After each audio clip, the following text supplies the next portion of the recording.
So today I have a style that I'm not familiar with, I've never really heard of before, and maybe most of you out there have never heard of this style either. And if you have to let me know down below in the comments. What's up, everybody? It's the Ginger Yeti, and I'm checking in from home. So back in October 2025, which seems like 10 years ago since that time, I took a pilgrimage to 450 North, to the 450 North Corn Maze Beer Festival. On the way down, I hit up a bunch of breweries from Cleveland all the way down to Columbus, Indiana. But I spent a bunch of time in the Dayton, Ohio area on my way there, hitting up tons of breweries. One of the breweries I went to was Warped Wing Brewery. I think I actually went to a couple of their locations. Oh, excuse me. At one of their locations, I picked up some beers. This is one of the beers I saw, and I had to pick it up because I don't know what it is.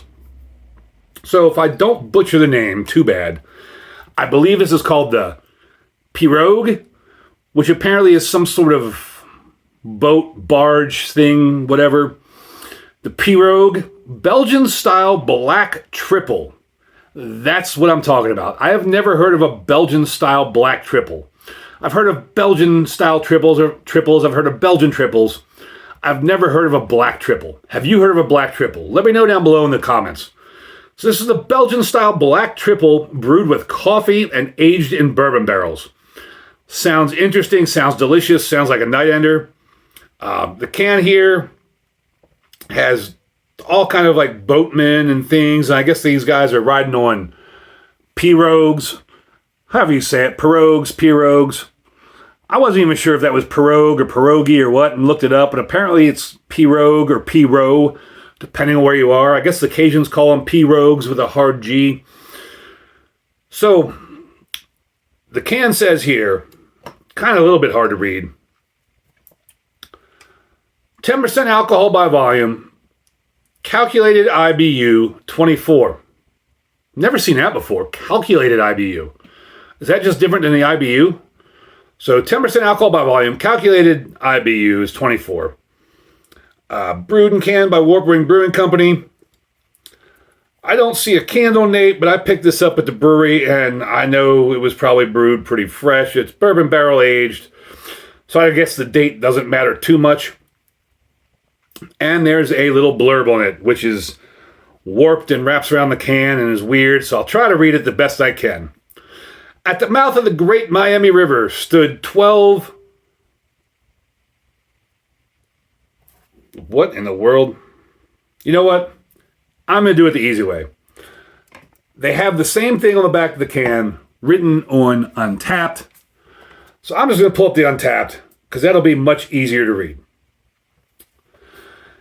At the mouth of the Great Miami River stood 12 stout-hearted homesteaders in a pole-powered skiff called a pirogue. Thus began their historic 1796 ascent into the wild unknown.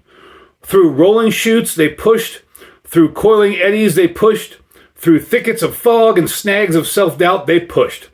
They pushed undaunted, until finally they came to that beautiful place where the river forks. Dayton, our home. Pirogue, a Belgian-style black triple brewed with wood burl coffee aged in bourbon barrels. Each sip a voyage through hints of baker's chocolate, brown sugar, stone fruit, and fig. There we go. That was much easier than trying to read this like tiny warped print on the back of the can. That was much, much easier. Now that all that's done, let's get on into the beer. And I'm happy to see that Untapped was actually right for once. Untapped says 10% ABV, 24 IBU. Can says 10% ABV, 24 IBU. Interested to see what a black triple is.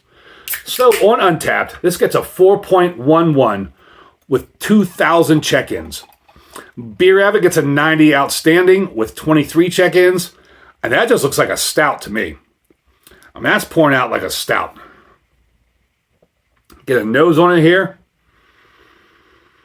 Raisin. Just very raisinous. I'm never going to learn not to do that. Hashtag dip your beak in it.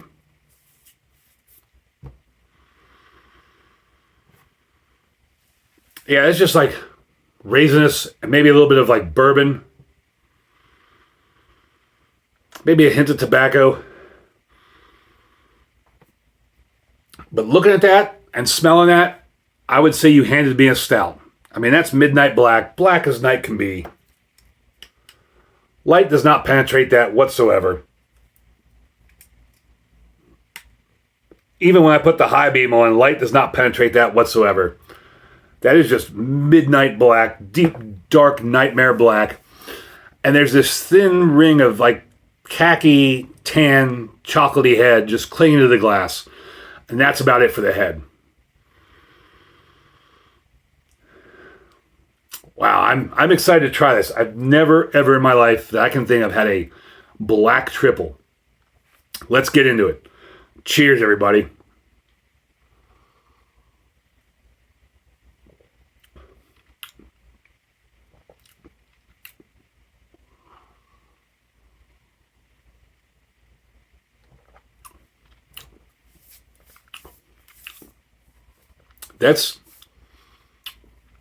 I don't know.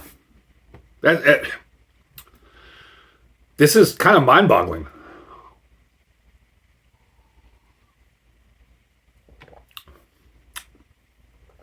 It's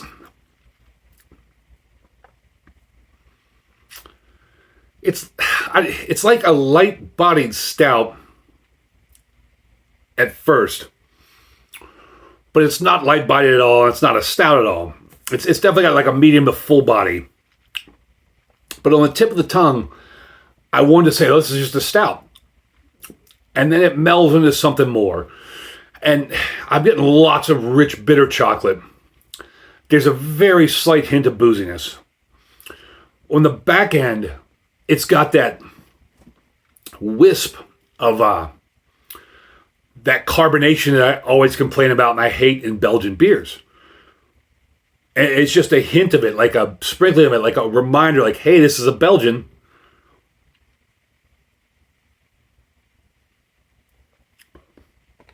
It's like, hey, like it starts out as a light-bodied stout and turns into this medium to heavy-bodied chocolatey beer. And on the back end, it's like knocking at the door going, hey, this is a triple. This is a Belgian triple. There's Belgian yeast in here. It's very odd in a good way.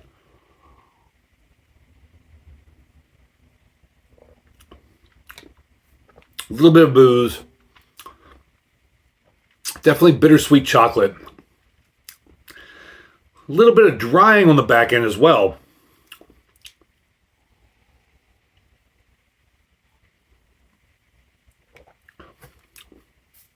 Some dark fruits, kind of.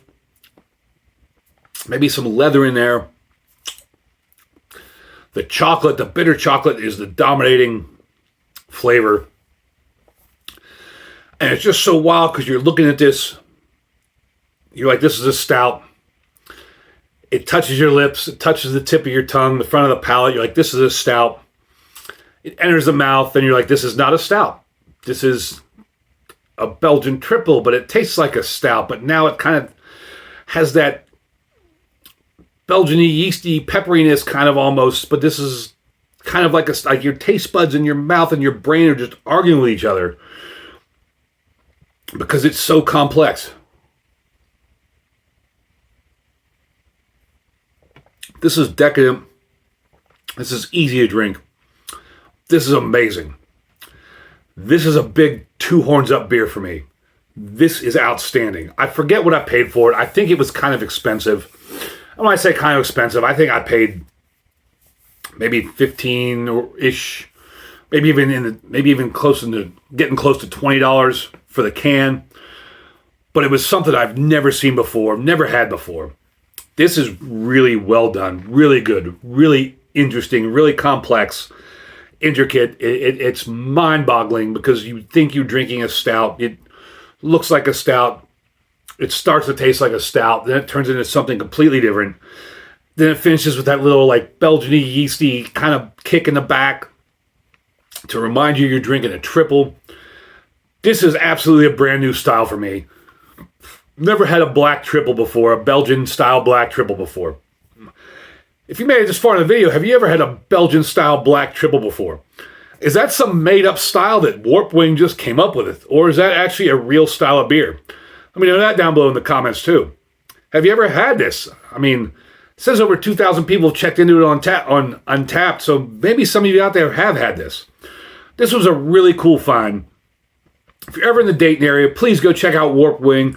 Go check out all the awesome breweries in the Dayton area, but make sure you stop by Warp Wing. They have a bunch of locations down there. They've got really good food. They make amazing beers. Thank you all for checking out my videos as well. If this is your first time here, please hit that like, hit that subscribe, and as always, embrace the adventure.